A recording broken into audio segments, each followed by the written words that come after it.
Assalamualaikum warahmatullahi wabarakatuh. Kembali lagi dengan saya Intan Prasetyawati dari kelas 003 PPKE 001 dalam mata tugas kuliah Psikologi Pendidikan yang menjelaskan tentang teori kognisi tersituasikan.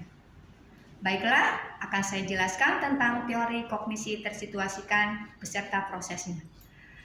Teori kognisi tersituasikan adalah cara belajar yang terjadi karena dipengaruhi oleh pengalaman pribadi atau lingkungan atau situasi yang nyata.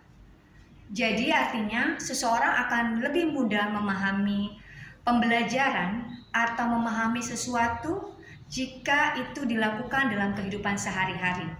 Jadi ini tidak hanya berdasarkan tentang teori yang telah kita dapatkan.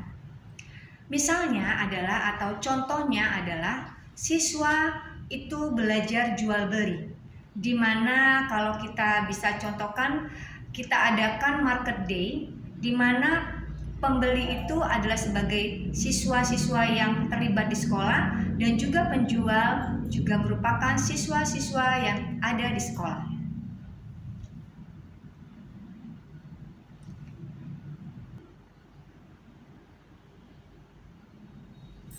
Yang kedua adalah penjelasan tentang karakter magang sebagai bentuk dari partisipasi periferal yang sah.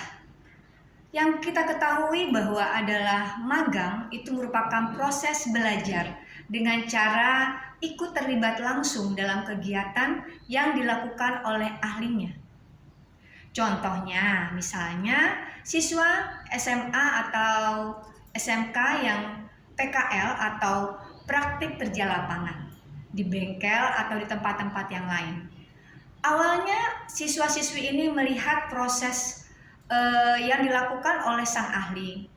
Kemudian mereka mencoba membantu dan yang terakhir adalah setelah mengetahui dan melihat dan membantu sedikit demi sedikit, akhirnya mereka baru bisa memperbaiki motornya sendiri atau hal-hal yang di tempat mereka lakukan PKL tersebut.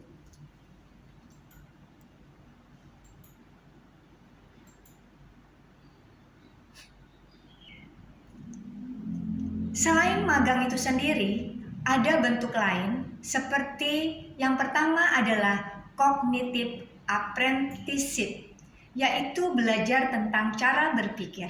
Misalnya guru menjelaskan langkah berpikir saat menyelesaikan soal-soal yang diberikan oleh guru tersebut.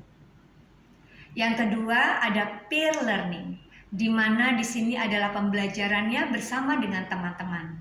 Jadi bersama teman kita belajar yang hal-hal yang baru maupun belajar untuk mengingat hal-hal yang telah kita pelajari sebelumnya. Dan yang ketiga adalah project based learning, di mana kita belajar untuk melalui project secara nyata.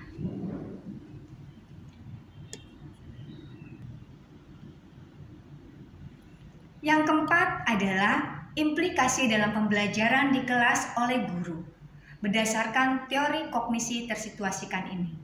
Jadi teori ini menjelaskan tentang bagaimana seorang guru itu harus secara kontekstual dalam pembelajaran, yaitu sesuai dengan kehidupan nyata dari setiap perjalanan anak-anak memahami ilmu yang diberikan oleh guru tersebut.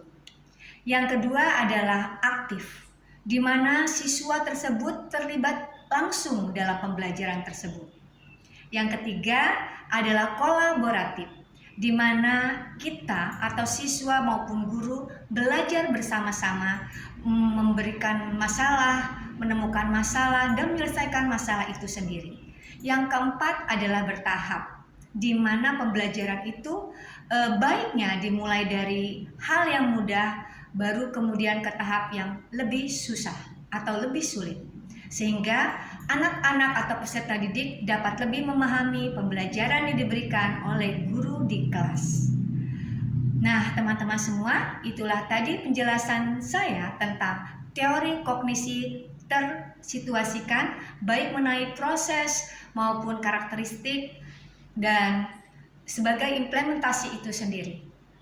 Semoga ilmu ini bermanfaat untuk kita semua dan lebih dapat dipahami oleh teman-teman semua.